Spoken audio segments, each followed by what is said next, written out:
When I almost didn't make it, my brain and heart finally came together and said, "Kid, you need to stop being so angry at the world. These are the cards you have been dealt, so work with them."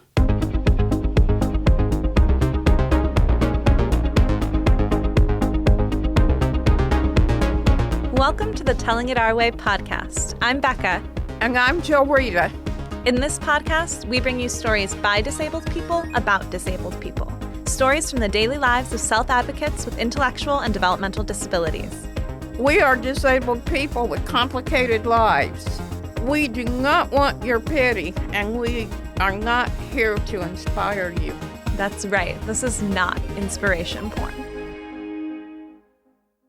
Hello, everyone. Welcome, welcome. You may have heard in that introduction that Allie is not with us today, but instead we have a very special guest host, our advisory board member, JoRita Fox. JoRita, will you introduce yourself to our audience? Hello, I'm JoRita Fox, and I've been a self-advocate since about 1999 when People First of Toledo was first founded. I'm secretary of both People First and Salute, which are two local self-advocacy groups, and I'm also president of the Arc of Ohio. JoRita, we are so excited to have you on the podcast. You may remember that you've heard from JoRita before. She's shared stories in the past, but I'm really excited to just chat with you today a little bit. You are this huge figure in the self-advocacy movement here in Northwest Ohio. Can you talk to us a little bit more about how you came into that?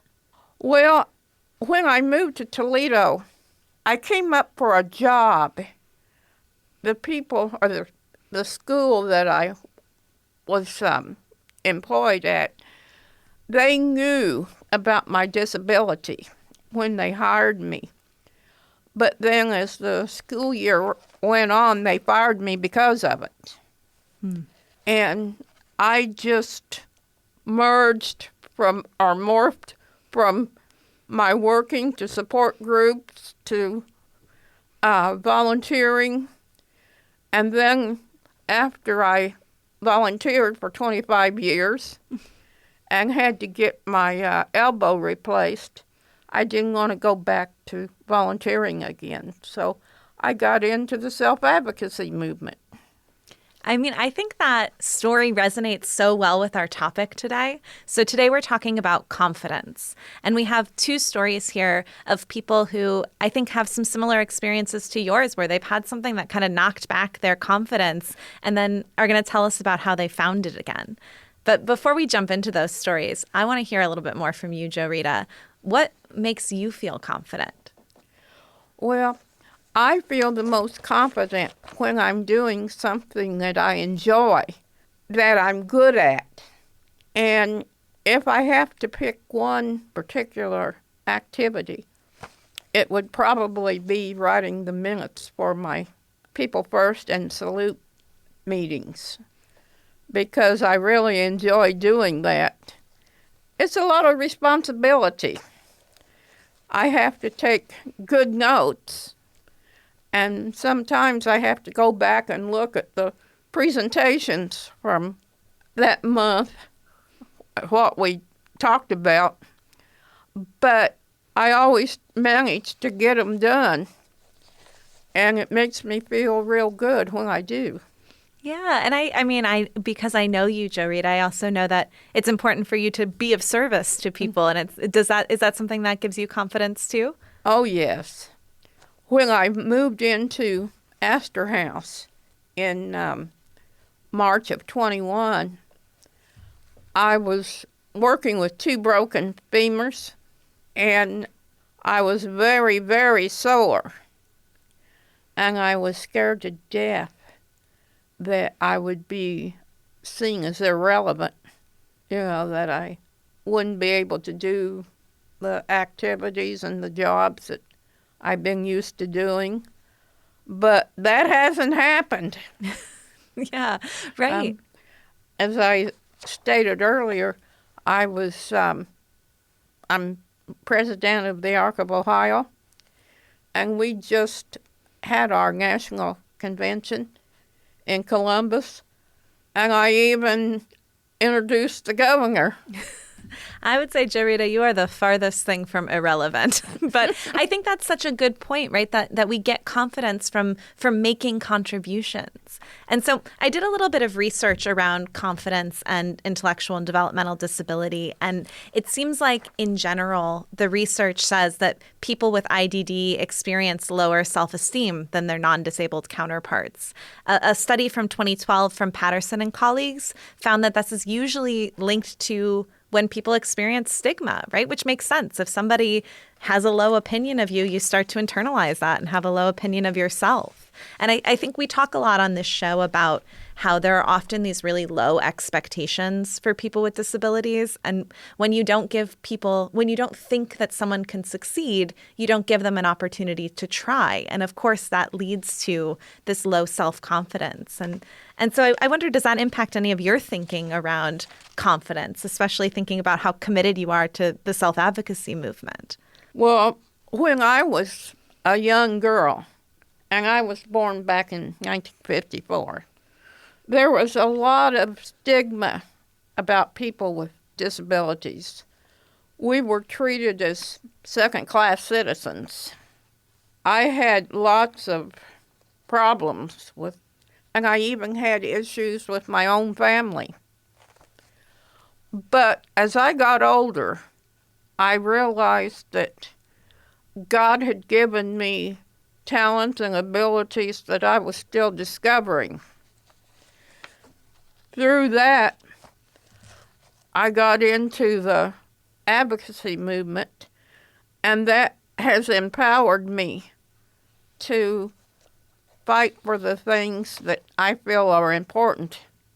Yeah. So I found this other study from 2022 with Jung and colleagues that said pretty much what you're saying, right? So the more that people with disabilities accept their disability, accept their talents, accept their uniqueness, and are not made to feel ashamed about that, the more likely they are to have a higher self-esteem, to have more confidence. And that sounds exactly like what that process of discovery was like for you.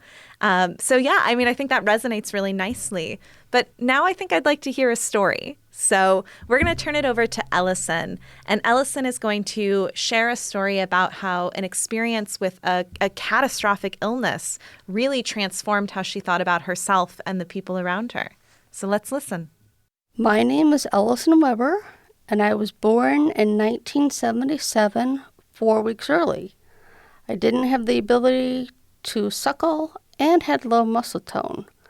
I want to tell you how I learned to accept the cards I was dealt.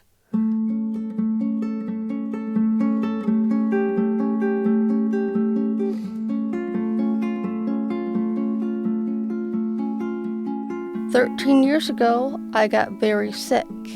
It began with a horrific headache and strange seizures at work. I was transported to St. V's ER. My anti-seizure medication, Topamax, was increased, and I was sent to my parents' house so I wouldn't be alone in case the medication change didn't help. The next morning, Mom woke me up.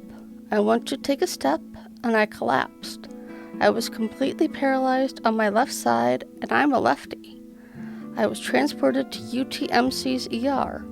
When I was being transported, I remember the technician teasing me and saying, 'Will you quit seizing? You're making my heart monitor go crazy.' I was completely aware when a seizure would begin because I could still talk, even though my arm and leg would begin to shake. We thought I wasn't going to make it because my neurologist couldn't figure out what was wrong, and after 4 days in the hospital under observation, a psychiatrist who visited me for 10 minutes diagnosed me as having conversion disorder, which meant I was causing my own seizures. He was ready to release me to my parents, but they decided they could not care for me at home. They made arrangements for me to be transferred to the Arbors in Oregon, an inpatient rehab facility. I was there for about 36 hours, during which time I became even more ill. My memories from being at the Arbors are: 1. My left ankle being sprained as they transferred me from a wheelchair to a chair in my room. 2, blueberry pancakes the next morning. 3, our cousin Stephen, who's a lawyer, coming and having me sign paperwork saying my parents could make decisions for me. I couldn't even sign my name. I can only make half an X. And 4, falling out of bed because I couldn't reach the call button and my I have courage plaque being broken. I was seasoned so horrifically to the point it was every 7 minutes. I kept getting sicker. From what my parents told me, because I don't remember any of this, my mom, who's my biggest advocate, said the head nurse had called and said, I don't understand why Ellison is here, and my mom telling her, we don't know why she's there either. Then the day nurse called and said, I can't get Ellison to swallow her meds. She spiked a fever, she's turning bright red, and is gasping for air. Mom then said we're on the way, and for the day nurse to call the head nurse. The head nurse then called EMS. I was transported to St. Charles, which was across the parking lot from rehab, but it took EMS over an hour to stabilize me so I could be moved. At that point, I was in critical condition. They eventually performed a lumbar tap and diagnosed me with meningitis and encephalitis. I was then transferred back to UTMC, where I was admitted to the ICU in critical condition.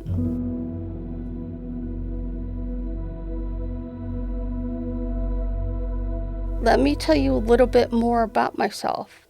I have an associate's degree in Office Administration Technology from Owens Community College and was living on my own, working and driving my own car before all of this happened.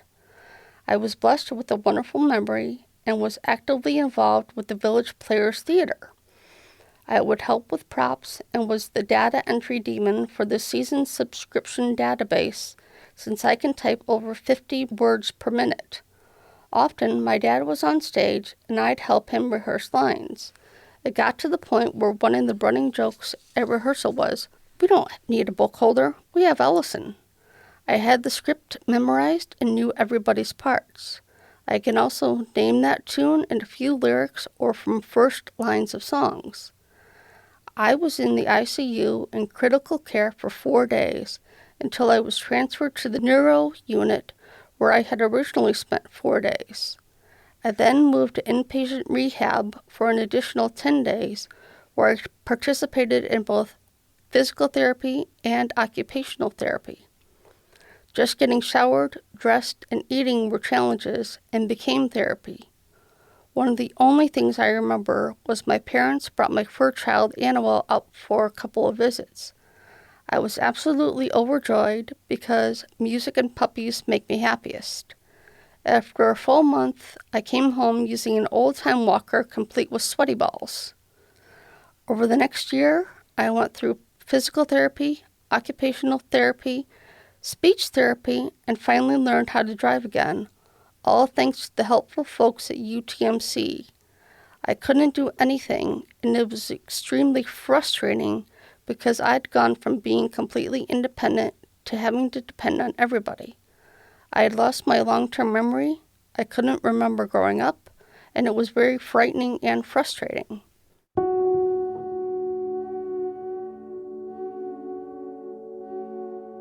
Before I got sick, I was stuck in an angry stage, constantly questioning, why me? Why am I so different from my parents and family? It took many years for me to get services from the Board of ED. From 1977 to 2012, I had no services. My parents and Nana, Grandma, may she rest in peace, had to support me with everything. I actually just started getting DD services before I got sick. It took proving that I had a genetic condition, which we lovingly refer to as Ellison syndrome, because I have an extra piece of genetic material at this exact same chromosome that Cornelia DeLange has the deleted piece of genetic material, making both of us different not less. I'm proud to say I was the first person in the USA diagnosed with this condition. I was feeling completely lost and helpless. My parents and I were worried I'd never go back to living in my own place and being completely independent. I had blood work done because I was going to see my neurologist the next day. That evening, she called to ask if I had taken my anti-seizure medication. The answer was, not yet. She said, don't take it because the lab work said it's becoming toxic. My medications were changed and rebalanced, which caused the cloud to be lifted. My memory was returning. When I finally got to work with the occupational therapist who had to clear me to drive again, I remember saying, I know where I am now. Our cousins live over there. We live over here. I would literally squeal with joy that my memories were slowly but surely starting to come back. In the past, I was always being the Debbie Downer, thinking, why did I have to be born this way? Why me? Why me? Why me? When I almost didn't make it, my brain and heart finally came together and said, kid, you need to stop being so angry at the world. These are the cards you have been dealt, so work with them. I met a lot of other people with disabilities at Harbor, iDance, and one of my best friends, Melissa, who's no longer with us, who was born with spinal bifida in a wheelchair. However, that didn't stop her from being the best person she could be and would often say to me, if I get mad enough, I'll roll over your tootsies. And I saw how she and other people who didn't have as much support as both of us did, learning to deal with the ups and downs in life. I also realized that my parents weren't the enemy. They've been my lifelong advocates, and thanks to joining Salute, I'm learning to be an advocate for myself. As my sass Michelle said at one point, quote, moms and dads don't lie about anything. Thank you for listening.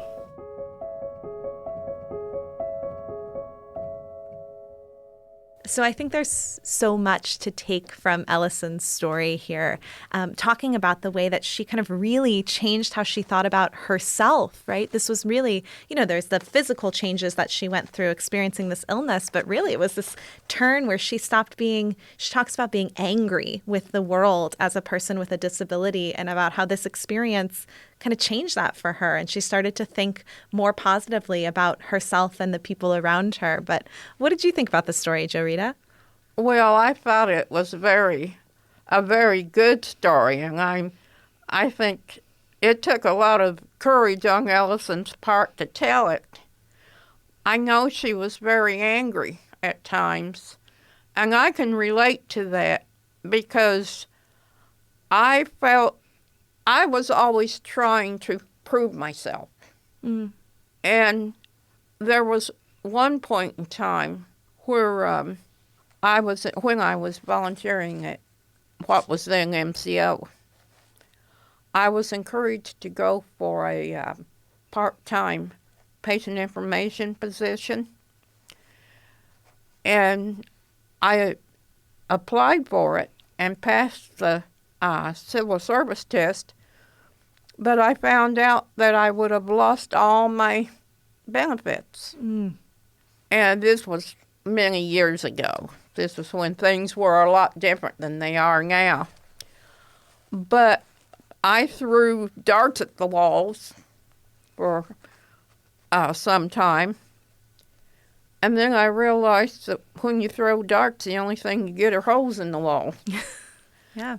So I began to realize that, hey, I may not be getting a paycheck for what I was doing, but nobody could ever convince me that volunteering wasn't just as important, wasn't considered work. Mm-hmm. Like the guy sitting next to me that was getting paid. Yeah. And for our audience, maybe go back and listen to our episode on benefits where we talk about some of these issues like the ones that you came up against, JoRita. But yeah, I love that way that you're shifting your perspective there. So how about another story? Okay. So this time we're going to hear from Heidi. And Heidi, who's going to share, after she had some kind of bad experiences with employment in the past, she's going to share how her current workplace empowers her to work independently.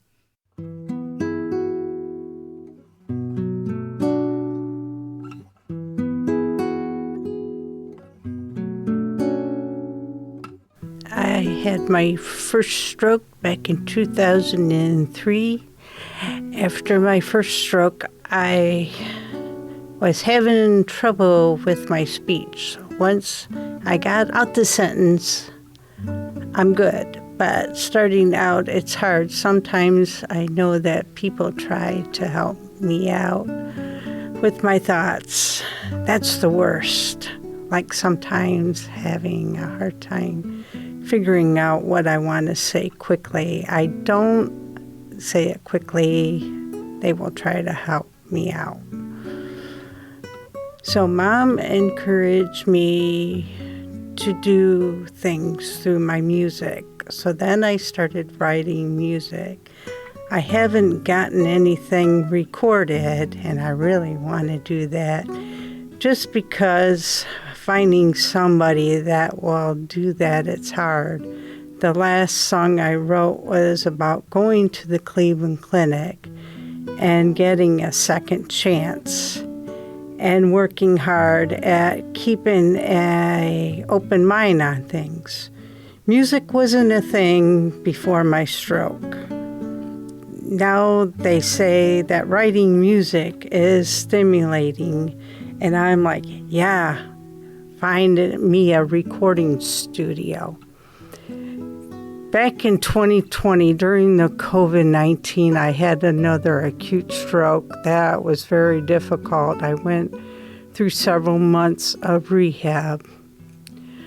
My mom said that I didn't remember anybody at all after that stroke. I had to totally learn how to read and write. Before my stroke, I think I worked at a grocery store until they closed. I had a hip replacement, which was a hot mess. But the doctor originally did my surgery, but he put the screws in backward. I went to work for a restaurant for about a year. Then I got completely by myself because the job coach was on vacation. General manager happened to call me and wanted to have a chat, so she asked me if I wanted to come in and talk to her right then and there. I got hired. I lost my position because they couldn't find more for me to do. They didn't want to pay for somebody to do my job. That's when they started to cut back my hours, and it wasn't just me. It was a number of people that got their hours chopped. So then I was out of work for roughly about 2 months. I got hired in an Italian market, and I've been there for almost a year now, working with coworkers. Anything I can't do, they're willing to help. The boss is phenomenal. Anything I need to do as far as anything, he kind of helps out with that. They usually try to make up a list for me that will help me through my shift. Can just go back in the office and say, okay, what do you want me to do? I'm not afraid to go up to the general manager. I'm not afraid to ask one of the assistants or anybody, hey, what do you want me to do? I think it's important that people know that people can do things with disabilities, can know that without supervision.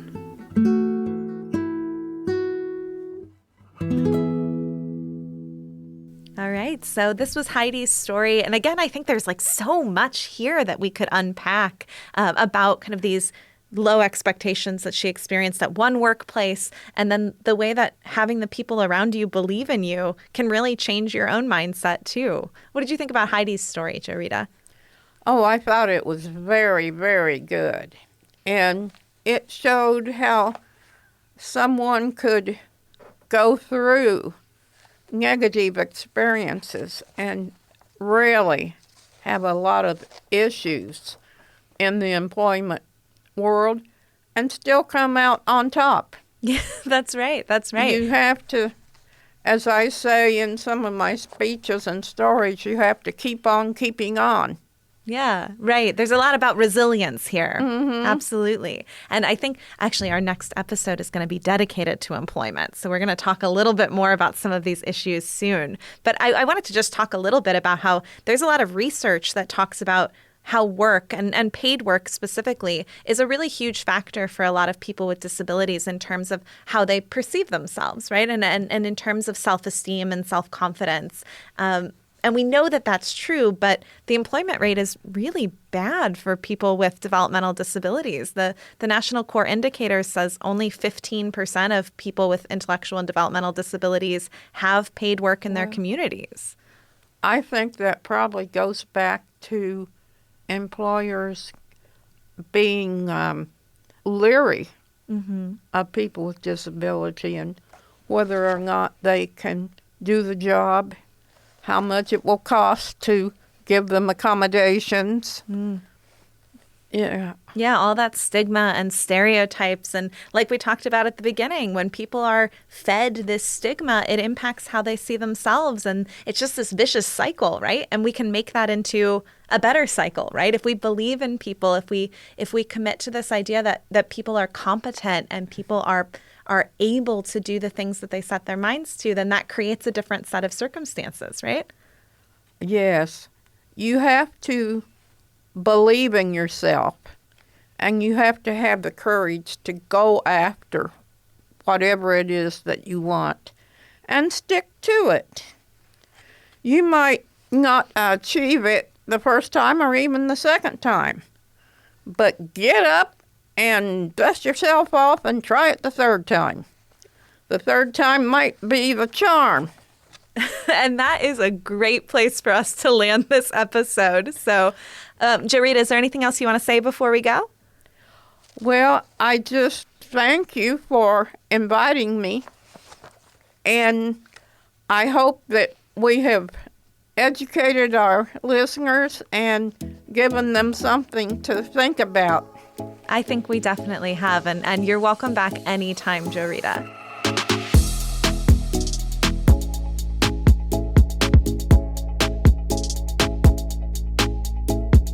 So before we end, I want to thank our contributors, Ellison and Heidi, our associate producer, Connor Smenner, our intern, Ava Gottschalk, and our Telling It Our Way advisory board members, JoRita Fox, Quinn Thomas, and Gavin Daly.